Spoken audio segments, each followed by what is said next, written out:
বুক ফেটে যায় রাজবাড়ী ঘাটের যাত্রী সহ পানিতে পড়ে যাওয়া বাসের দুর্ঘটনায়। বাচ্চাটার আহাজারি দেখে বুকের ভিতরে কেঁপে ওঠে। নিয়মে অনিয়মে প্রতিদিনই ঝরে যাচ্ছে হাজারো প্রাণ বাংলাদেশে, তবুও সেফটি সিকিউরিটির দিকে নজর দিচ্ছে না উপর মহল, যতক্ষণ না ঘটে যায় একটা দুর্ঘটনা।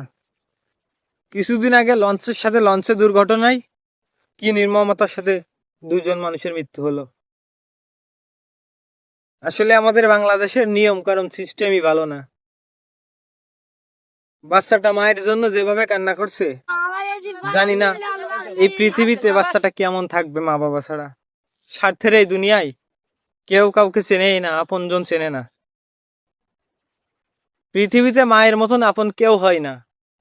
যার মা হারিয়েছে সেই বুঝতে পারছে আসলে কষ্টটা কি।